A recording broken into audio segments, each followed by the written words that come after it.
Il y a des personnes qui sont extraordinaires, qui se battent. Ou franchement, je me mettrais à genoux devant elles et je dirais bravo, quoi. Régulièrement, le patient il nous dit « Ah, mais moi je ne supportais pas quand on me touchait avant ». Et ici, en fait, elles se réapproprient, elles réapprivoisent en fait leur corps et les sensations de se sentir touchées. Le but, c'est de rechercher du bien-être, de la détente, de l'écoute, de l'empathie. Tout ça, ce sont des notions que les patients vont venir trouver ici et ils nous le retournent vraiment de manière extraordinaire. On a quand même des retours de personnes qui disent ben voilà, l'espace Vivi c'est mon ancrage. Ça je trouve que c'est beau quand on entend ça. Ce qui est gai aussi, c'est qu'on voit que les personnes se surpassent. Oh mais moi je suis pas capable de ça. Et finalement elles sont émerveillées elles-mêmes parce qu'elles se disent finalement j'y suis arrivée. Les patients à un moment donné, elles se lèvent et puis elles disent oh, je savais pas que j'étais belle.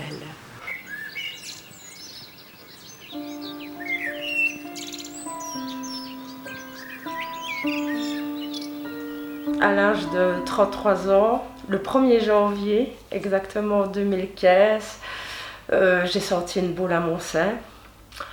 J'ai attendu avant d'aller faire les examens forcément et au mois de février, début février, j'ai été faire les examens et de suite on m'a fait une biopsie, donc j'avais compris que c'était mauvais.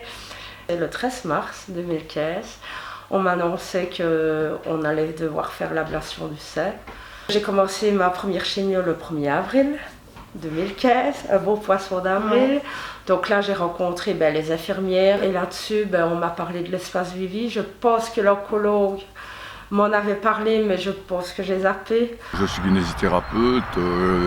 Pendant pratiquement 40 ans, j'ai été en contact avec des gens malades et malheureusement, il y a 4 ans et demi, j'ai eu un cancer du pancréas.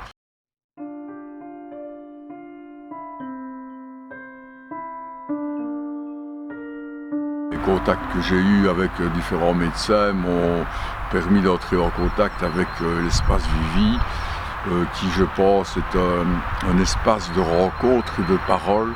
Tout est fait, la lumière tamisée, la musique, les bougies pour que la personne se sente bien. Ça permet d'avoir un espace de parole avant le soin et un espace de parole après. Donc, ça, on revient plus, je dirais, aux bases en fait. En ce sens qu'on reprend l'ensemble de la personne. Là, il y a des grands liens, des liens très forts, il y a des amitiés, déjà entre elles, mais avec moi. Quand je vois quelqu'un arriver ici, s'asseoir dans ce fauteuil et me dire je suis désespérée parce que les traitements ne marchent pas, et me dire que moi, en plus, en parlant un peu avec le patient, je peux lui dire oui, mais est-ce que tu t'écoutes toi-même ou développer avec lui des notions que les praticiens n'ont pas nécessairement, enfin les oncos n'ont pas nécessairement le temps de voir avec les gens. Moi, ça m'apporte que voilà, je peux vraiment être complémentaire par rapport à cette médecine.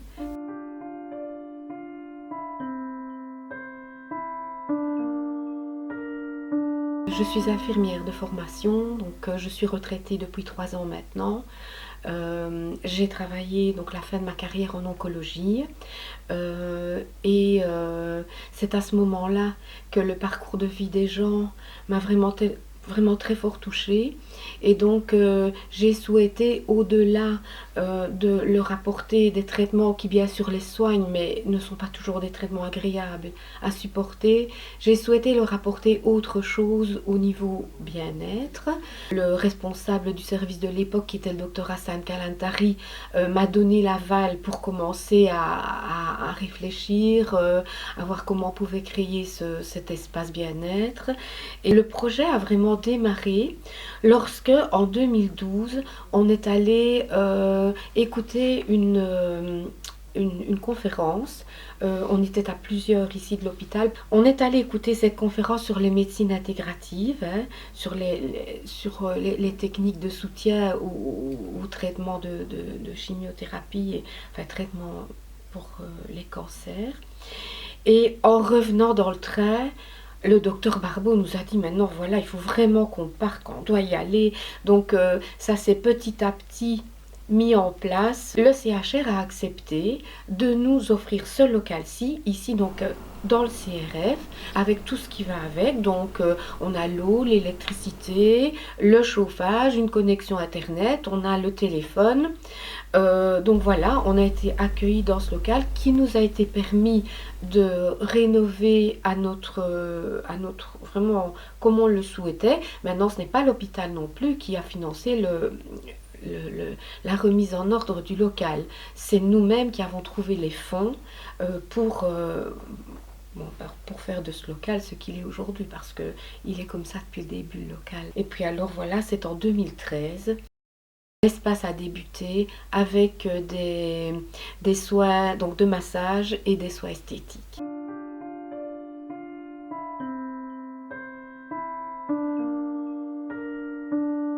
Et ici, les personnes qui viennent, elles ont reçu pas mal de traitements puisqu'elles sont malades et elles ont un corps en souffrance. Ici, c'est juste une possibilité de réconciliation avec leur corps, de reconnexion au plaisir, de réconciliation avec l'image de leur corps qui a été altérée, qui a été changée, perte de cheveux, perte d'un sein. C'est surtout retravailler la conscience de la connexion par rapport à son corps. La sensation du plaisir et le regard, l'image de soi, parce que c'est comment repositiver l'image de soi. Mais je pense que c'est très important pour des gens qui sont atteints d'une maladie chronique ou une maladie comme le cancer, d'avoir un rapport positif avec son corps. Comme on nous a dit, il faut prendre soin de nous, et j'avais jamais pris soin de moi en fait.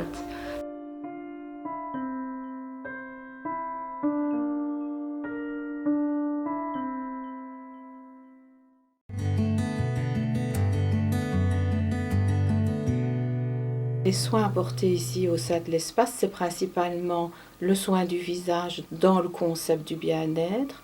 Je passe le temps aussi sur le massage, parce que c'est vraiment ce travail du toucher, parce que j'utilise vraiment les 5 sens de manière à mettre en conscience que ce sont des outils que l'on a tous en nous.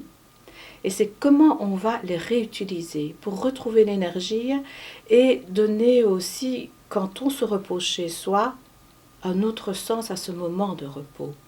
Moi ici c'est plus le massage et le massage crânien qui me font énormément de bien parce que je suis vraiment meurtri et j'ai des douleurs chroniques importantes et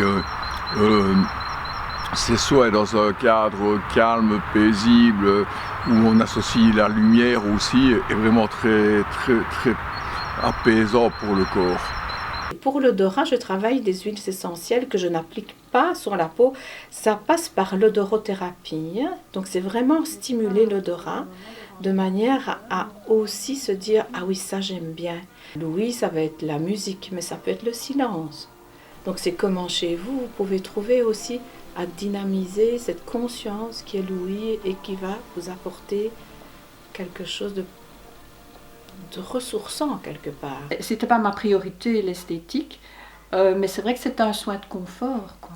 Et donc en fait, quand je suis allée il y a pas longtemps chez elle, j'ai lui ai demandé un soin des mains. Parce que avec la chimio, les effets secondaires, la peau s'abîme beaucoup. J'avais la peau très sèche, les ongles qui cassent, tout ça, ce sont des effets secondaires évidemment. Et donc elle a pu me faire un soin vraiment des mains. Et puis alors après, je suis sortie avec des beaux ongles. C'est vraiment le rapport à la beauté, quoi. Elle se découvre quelque chose de nouveau à travers la maladie. À chaque fois, dès que je sortais de soins, le visage avait complètement changé, j'étais rayonnante. Même moi, je le dis, j'étais rayonnante. C'est bien ça. Ouais, ouais. Non, elles sont super.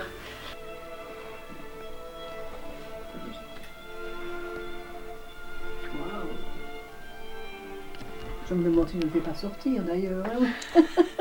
J'en étais sûre.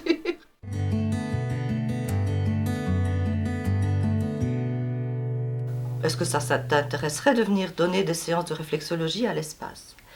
Et là, vraiment, ça a été presque comme une révélation parce que j'avais déjà eu l'occasion de voir chez les patients hospitalisés, chez les patients en hôpital de jour, la détente que ça pouvait leur procurer. Et je me suis dit, ben oui, tout compte fait, c'est vraiment l'endroit idéal, bien plus approprié encore que l'hospitalisation, pour donner des séances de réflexologie.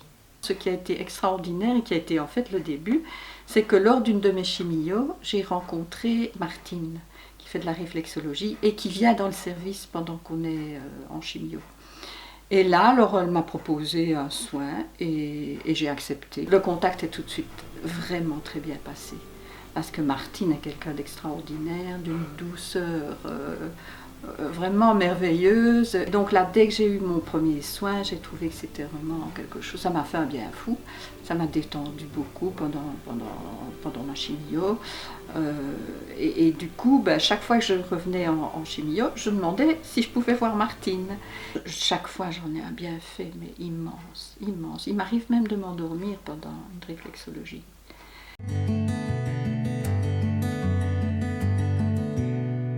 Le concept des fleurs de Bach, c'est une thérapie énergétique qui va travailler sur les émotions. Donc pour faire bref, c'est comme si on avait en nous 40 petits réservoirs d'énergie, et chaque petit réservoir correspond à une émotion, un tempérament, un trait de caractère qu'on va avoir. Et puis en fonction de ce qu'on vit dans la vie, parfois on a des réservoirs qui s'épuisent un peu, et donc ça fait comme une voiture, quand il n'y a plus de carburant, ça avance plus. Et donc quand j'ai des réservoirs où il n'y a plus d'énergie, je vais peut-être me décourager, je vais peut-être pleurer tout le temps, je vais pas arriver à me consoler, je vais avoir peur, je vais être en colère. Et donc le but d'un entretien, ça va être de déterminer quels petits flacons, quels petits réservoirs d'énergie sont à remplir pour que la personne puisse retrouver vraiment son potentiel. Donc ça veut dire que face aux difficultés qu'elle rencontre, qu'elle puisse aller chercher en elle la meilleure façon d'y réagir. Celle qui lui correspond et qui va faire qu'elle va être dans son équilibre. Donc on prend un flacon comme ceci, dans lequel on aura mis de l'eau.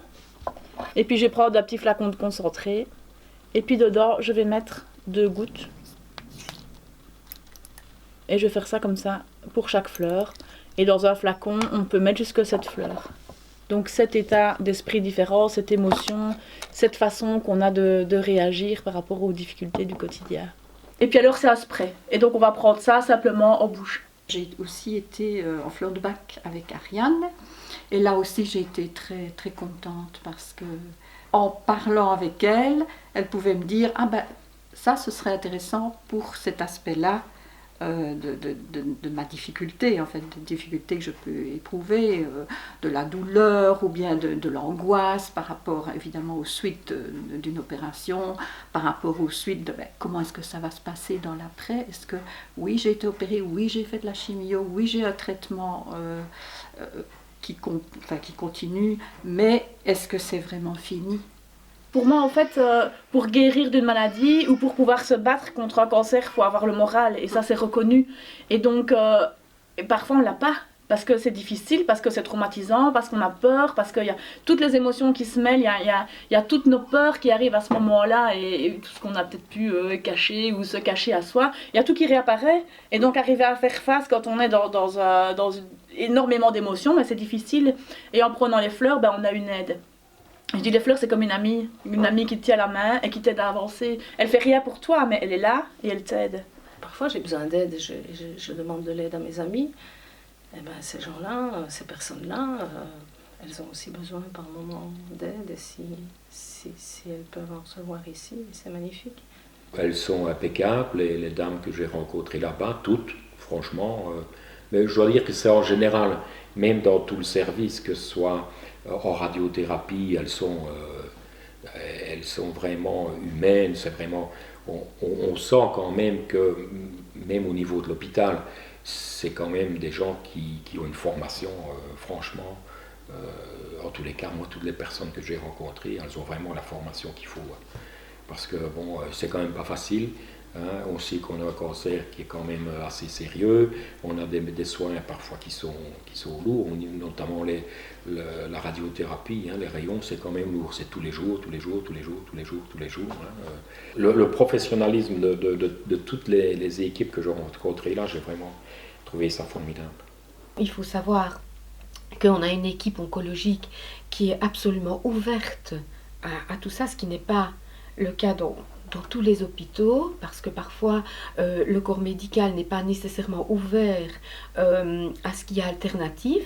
On a de bons contacts aussi avec les médecins, les infirmières coordinatrices, parce que eux aussi pensent, quand ils voient les patients, à dire « Ah ben, ce serait bien si vous alliez un petit peu à l'espace, vous allez voir, on va s'occuper de vous, on va vous détendre. » Toutes les personnes qui gravitent en fait autour de l'espace sont conscientes qu'il y a les soins physiques liés à la tumeur, liés à l'état général du patient, mais qu'il y a aussi, pour compléter l'ensemble, une prise en charge plus globale. C'est ça qui est important dans une maladie comme ça, c'est d'être vraiment entouré. Et mais il y a des gens qui sont seuls, les médecins, je pense que c'est leur rôle aussi vraiment de demander à une équipe thérapeutique vraiment de soutenir ces gens qui sont parfois en grosse difficulté, qui sont souvent très seuls. On reprend en charge le patient dans sa globalité, on ne le voit plus comme, il ne se sent plus vu comme une tumeur du sein, une tumeur digestive. Il se voit repris en tant que personne qui a des émotions, qui peut exprimer, qui a des envies d'être touché, alors que parfois le fait qu'il soit atteint dans son corps fait qu'il se met un peu peut-être en position de survie quelque part, il se renferme, et le fait qu'il soit ici, qu'il se couche, qu'il s'étend, qu'il se laisse aller et qu'il se laisse toucher, il reprend conscience en fait de l'entièreté de son corps, et qui peut aussi ressentir d'autres choses que la douleur dans le décours de sa maladie. On est vraiment meurtri dans son corps, et le fait d'être pris en charge par une équipe thérapeutique comme ça est vraiment important et fait vraiment du bien.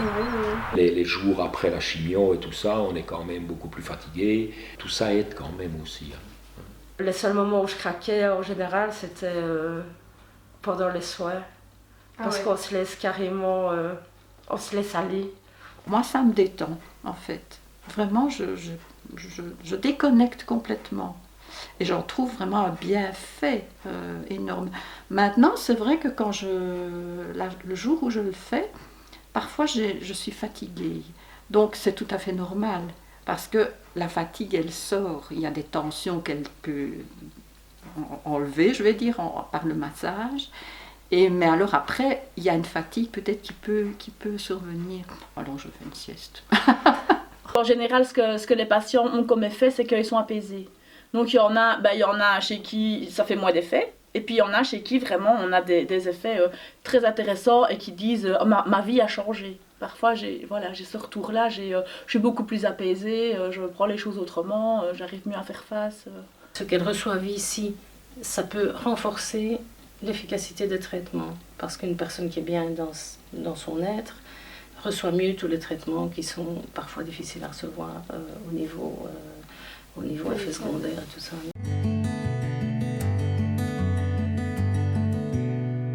La sophrologie, c'est un entraînement du corps et de l'esprit pour quelque part renforcer la sérénité et le mieux-être. L'entraînement, c'est quoi? Ce sont des exercices d'activation du corps, de la respiration pour simplement renforcer les attitudes, les valeurs positives, gérer son stress et les émotions négatives.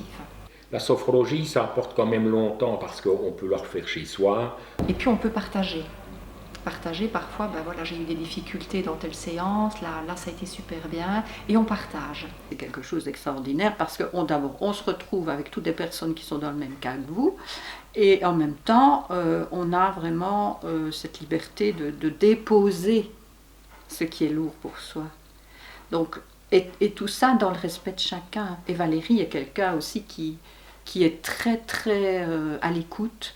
À chaque fois, on remet un petit wagon à la séance pour arriver à ce qu'elles aient un contact avec leur monde intérieur, avec ressentir la détente, ressentir les petits signes, des petites choses qui se passent à l'intérieur du corps qui quelque part les reconnectent à leur corps, à leurs organes, à leurs muscles, à leur peau. Et tout ça va développer vraiment une certaine conscience de leur personne, de leur corps physique.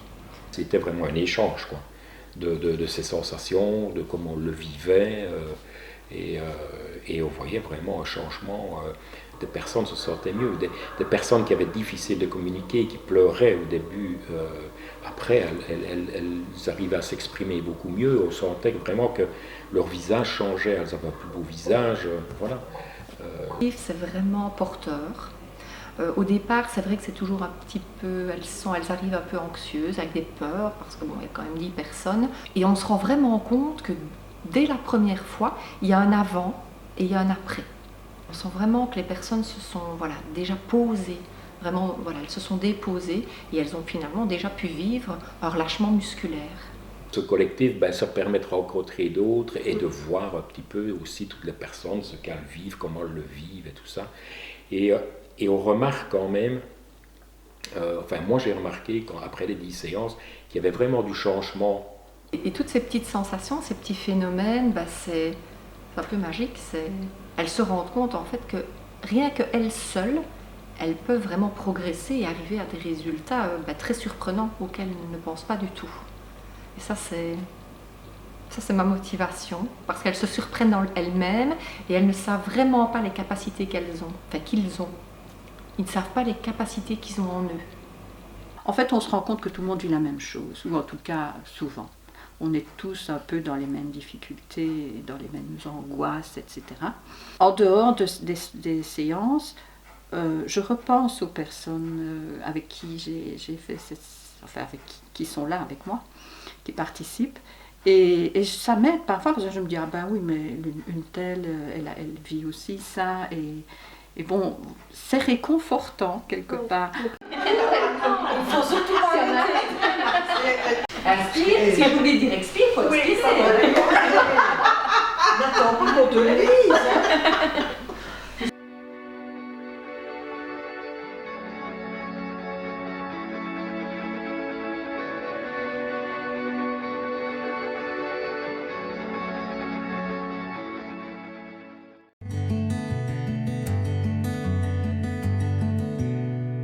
La première fois que j'ai dû me faire masser, j'ai voulu aller me faire masser le dos, j'avais dit comme ça, je ne ferai pas le devoir, puisqu'on m'avait enlevé un sein.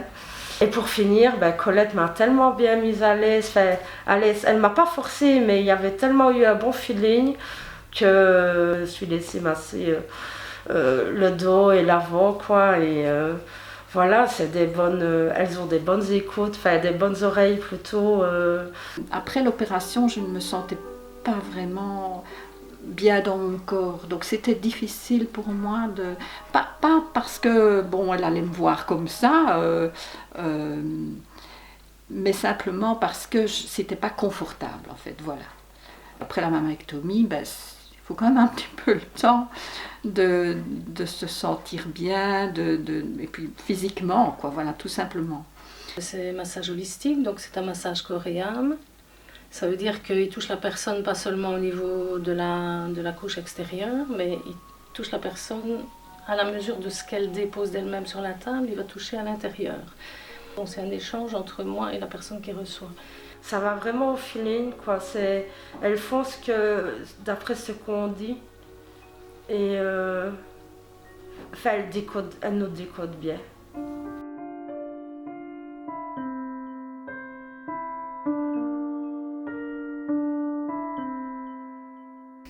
On voit qu'elles ont l'habitude de travailler avec des personnes qui ont le cancer et elles sont vraiment bien. Moi, je trouve qu'elles sont vraiment très bien. Très bien. Ça fait beaucoup de bien et elles sont vraiment très bien et elles connaissent le patient, quoi, je vais dire. Voilà. Même s'il y a une juste distance à garder par rapport aux personnes que je connais, puisque j'ai travaillé en maison de repos, j'ai travaillé en soins palliatifs, et donc on apprend ça, mais j'ai un cœur, donc je suis en lien avec la personne que je masse, je les touche aussi, donc quand on touche quelqu'un physiquement, on est proche, même si je ne prends pas sur moi tout ce que les gens me disent.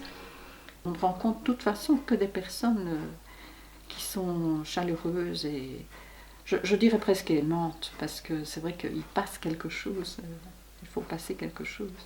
Moi, je ne me sentais pas jugée, j'avais pas l'impression d'être considérée comme une malade, une patiente. Je me sentais à l'égal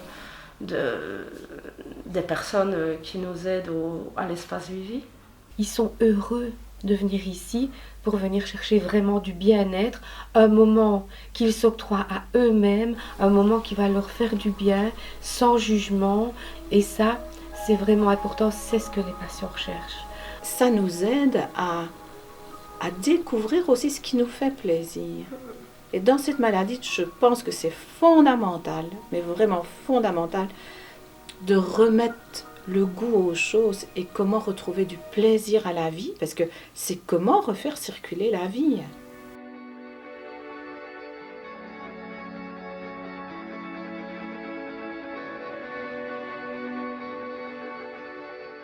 Je dois bien avouer que moi aussi, par rapport aux soins que je donne à l'espace, j'ai évolué, je me suis remise en question et ça m'a permis aussi, dans ma vie de tous les jours, de voir les choses autrement, de prendre plus de distance, de faire plus attention à mon écoute à moi, à mon écoute intérieure, et me retirer un petit peu de tout ce qui est le monde actuel où on court, où on ne pense plus, où soit on ne s'interroge pas assez. Ça renforce l'idée que vivre le moment, c'est important. On dit que la clé du bonheur, c'est vivre l'instant. En rencontrant des personnes comme ça, c'est encore une fois ça qui revient. C'est le fait que la personne, elle trouve un lieu où elle vient se poser. Elle vient décharger, elle s'arrête, elle prend un temps pour elle, qu'elle n'arrive pas toujours à prendre dans son quotidien parce que c'est la vie et que c'est pas facile de se dire je m'arrête et je prends du temps pour moi. Et l'espace, c'est ça. Moi, je remercie les patients, je leur dis merci de prendre 1 heure pour vous parce que c'est ça, l'espace, c'est ça.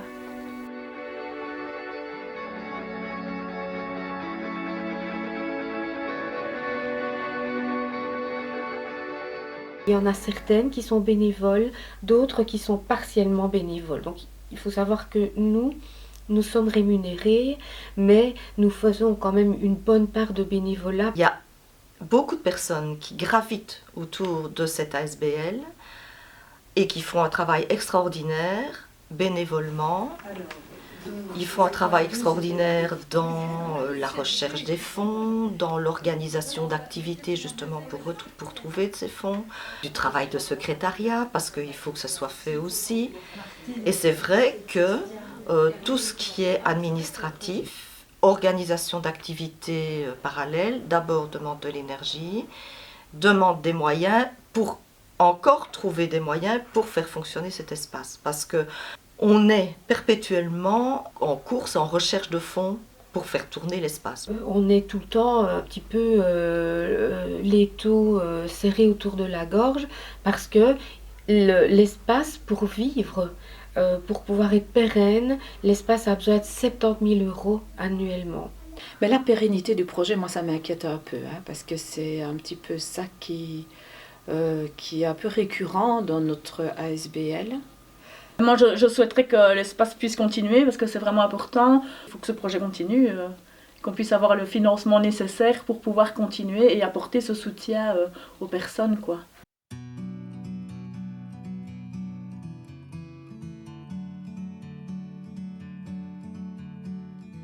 Je pense que j'ai accepté de témoigner pour dire que c'était formidable et que ça, j'espère que ça va continuer, parce que je sais qu'ils ont difficile, que bon, ils ont certaines aides, et j'espère que ça va pouvoir continuer et que tout le monde va pouvoir en bénéficier, parce que il faut reconnaître qu'au prix demandé, tout le monde peut se le permettre, quoi. C'est ça qui est très très bien, je trouve. Tout le monde peut se le permettre, ce n'est pas même celui qui a un peu moins les moyens, c'est quand même pas des sommes astronomiques. Quand on voit le nombre de personnes qui sont atteintes par des maladies chroniques ou par le cancer, je pense que ça vaut vraiment la peine d'en parler et d'essayer de les aider au maximum. Pour le brunch, je suis bénévole. Avant, je connaissais déjà le relais de la vie, mais je ne savais pas exactement ce que c'était. Maintenant, je suis dans une équipe et je reste là les 24 heures. Je suis à fond dedans. Moi, si je pouvais encore aider plus, je le ferais, mais bon, on ne sait pas faire des miracles non plus. On devrait en parler plus parce que c'est vraiment une initiative, je veux dire, qui demande quand même des besoins financiers, des moyens financiers, mais qui est vraiment positive tant pour le corps que pour l'esprit. Elles font un travail remarquable et j'espère qu'elles vont avoir des dons de plein de personnes. Enfin, moi, je trouve ça vital pour nous, les malades. Je leur souhaite d'être dans un espace un peu plus grand parce que c'est vrai qu'elles ont du mérite d'être là. Depuis le début, il y a ce grand rêve de pouvoir être délocalisé, je vais dire, de l'hôpital parce qu'il y a cette approche du bien-être, mais c'est comment le patient aussi peut vivre ce moment en étant plus systématiquement rattaché au milieu hospitalier. Je pense qu'à partir de ce moment-là, la qualité des soins va encore prendre une autre dimension. D'être dans une autre structure qui nous permette d'être un petit peu plus à l'aise, un petit peu moins à l'étroit, un petit peu plus au calme, un petit peu plus chez nous. J'ai visité la petite maison là, la semaine dernière. Si on pouvait être là-bas, ce serait magnifique.